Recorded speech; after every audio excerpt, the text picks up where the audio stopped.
It's Monday. Hey everybody, Onepeg here. How's it going? Hope everybody's had a decent weekend and doesn't have a case of the Mondays, as they would say in Office Space, right? Anyway, there was a really big change today with Recoil, and in some cases you might have noticed it, and in other cases maybe not. But it has to do with this thing called camera recoil. And a lot of people don't really understand what that is. So first, I want to kind of explain what camera recoil is versus what, I guess, regular recoil is in shooters, and how it affects all of us, and how this massive buff to the camera recoil system will be helping us all.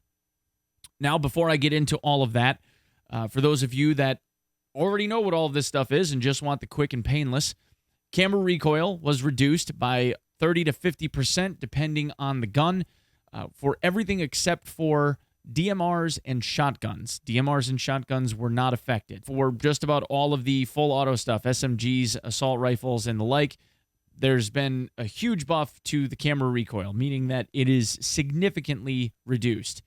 And if you want to see what I'm talking about, that's what the rest of this video is about. So I'll give you all a second to click bye-bye, and for the rest of you that want to hang around, we'll get into the video, okay? Okay, that should have been enough time. Okay. With recoil, there's two types of systems. And I guess for the purpose of this little stupid demonstration, I'll use this pen as the barrel of the gun or the gun that you're shooting.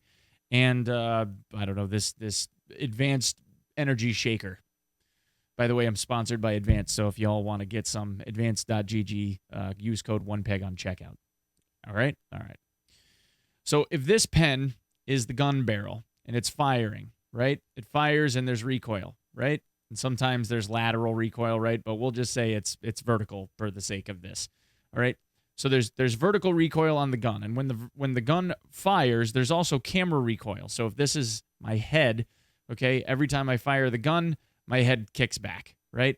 So there's kind of like this boom, boom, boom, boom kind of effect. The severity of the recoil is not just on the gun. There is a separate hidden variable for every firearm in the game that has to do with camera recoil, which when you fire the gun, your head snaps back and to the side, maybe a little bit off of the center of the reticle, following the chassis of the gun when you fire it.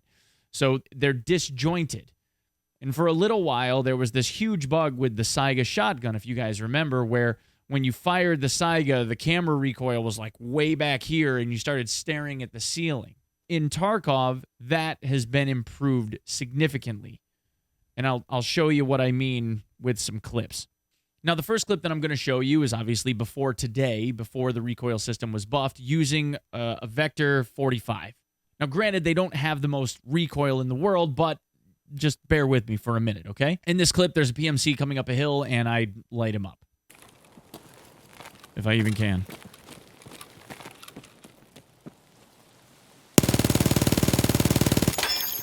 Now, I use this clip, obviously, because I wasn't really swinging the gun around anywhere crazily. There wasn't a whole lot of tracking going on. It was pretty much a straight line interaction. Now, this clip that I'm going to show you is me just going into an offline factory, firing this same Vector 45 at a stationary target, this red door, and you can see how the recoil works there. Now, on the onset, it might look like there isn't anything very different about this, but I'll play this back in slow-mo, and maybe you'll be able to start seeing a little bit more of a difference.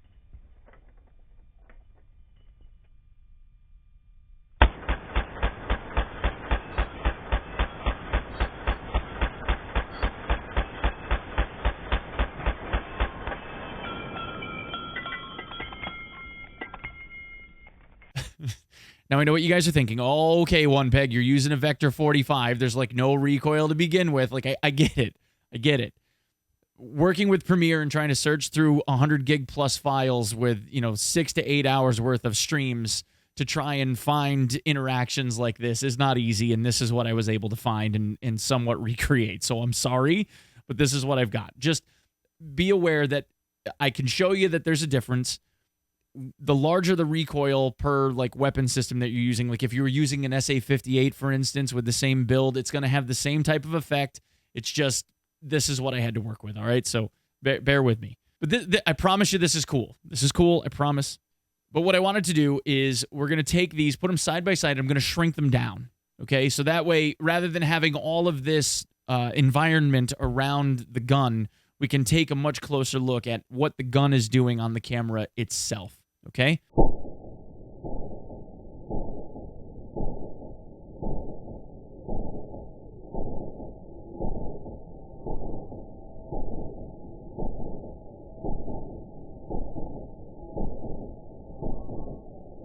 So here's the two clips side by side, and we're going to stop it right about here. If you take a look at the recoil here, both of these are on center of the screen. There isn't anything that's been changed. The only difference is this is like mid-fire. It's shot at like 20, 25 of the 30 rounds in the mag. So we're at like peak recoil. So we're kind of at the apex of the recoil. We're maxed out on how far our head has kind of like snapped backward, if you will.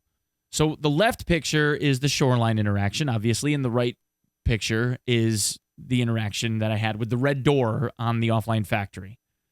And here's the measurements. So the difference, now I cut both of these off at the same exact height, okay? They're both equidistant from each other in terms of like the height of the window.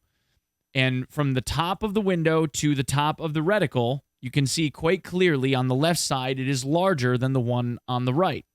If we measure this in terms of pixels, the one on the left is 93 pixels, and the one on the right is 63, which ends up being a difference of 32.25%. What that means is that for this SMG, for the Vector 45, there's a 32% reduction in the amount of head snapping back that you would get versus what it used to be. That means that you have an easier time keeping your eye on the reticle as you're firing at your target, regardless of what optic it is that you're using. Now, if we extrapolated this out to something like an M4 or one of the AKs, especially that have inherently high recoil and high camera recoil, this being reduced by 30 to 50% depending on the gun is astronomically better. This means that we can keep our eye on the target a whole lot easier than we used to be able to, which means that we should be able to have a lot easier time tracking our target and a lot easier time hitting, actually, for effect on our targets. So all around, this is a massive, massive buff for the entirety of the player base, as long as you're not using a DMR or a shotgun. But, you know, whatever. Anyway, guys, that's what I have for you. I hope that you guys found this to be as intriguing as I did, because I was looking into this and wanted to see exactly what kind of visual effect there was. Thanks for coming and checking out all of my videos. I really do appreciate all of your time, and I will see you in the next one. Peace.